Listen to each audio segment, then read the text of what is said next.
Hello, welcome to my channel. ഇന്ന് നമ്മൾ നോക്കാൻ പോകുന്നത് ജർമ്മനിയിൽ സിറ്റിസൺഷിപ്പ് കിട്ടാൻ വേണ്ടിയിട്ടുള്ള റിക്വയർമെൻറ്റ്സ് എന്തൊക്കെയാണ് എന്നുള്ളതാണ്.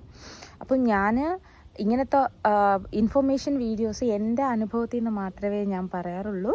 സോ ഞാൻ എന്താണ് ചെയ്തത്, ഞാൻ ഇവിടെ വന്ന് 4 വർഷമായപ്പോഴത്തേനും ഞാൻ PR അപ്ലൈ ചെയ്തു. എനിക്ക് PR കിട്ടി. എന്നിട്ട് PR കിട്ടിയൊരു 6 മാസം കഴിഞ്ഞപ്പോൾ തന്നെ 5-ാമത്തെ വർഷം സ്റ്റാർട്ട് ചെയ്തപ്പോൾ ഞാൻ സിറ്റിസൺഷിപ്പിന് വേണ്ടിയിട്ട് ആപ്ലിക്കേഷൻ കൊടുത്തു. എനിക്കൊരു മെയിൽ വന്നു, ഞാൻ എലിജിബിളാണ്, നേഴ്സായതുകൊണ്ടാണോ എനിക്കറിയില്ല, എലിജിബിളാണെന്ന് പറഞ്ഞിട്ട് മെയിൽ വന്നു. സോ ഞാൻ അപ്പോഴത്തേനും ആപ്ലിക്കേഷൻ കൊടുത്തൊരു 2 ആഴ്ച കഴിഞ്ഞപ്പോഴത്തേനും അവരെനിക്കൊരു ലിസ്റ്റ് അയച്ചിരുന്നു. ആ ലിസ്റ്റ് അനുസരിച്ചുള്ള ഡോക്യുമെൻറ്റ്സ് നമ്മുടെ കിഡ്സിനുൾപ്പെടെ, അപ്പം നമ്മുടെ കിഡ്സ് 18 വയസ്സിന് മുകളിലോട്ടുള്ളവരാണെങ്കിൽ അവർ സ്വന്തമായിട്ട് ചെയ്യണം.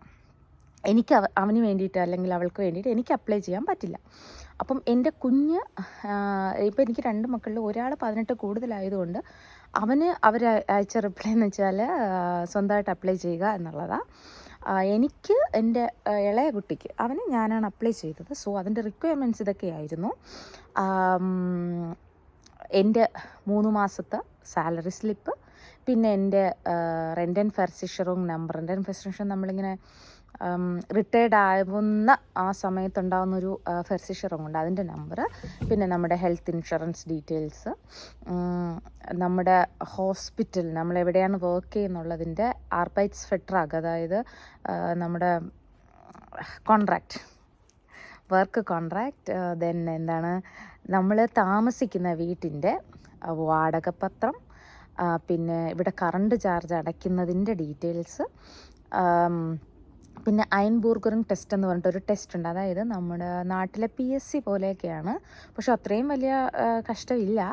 PSC പോലെ ആണെങ്കിലും ചെറിയൊരു ഇതേ ഉള്ളൂ. അപ്പം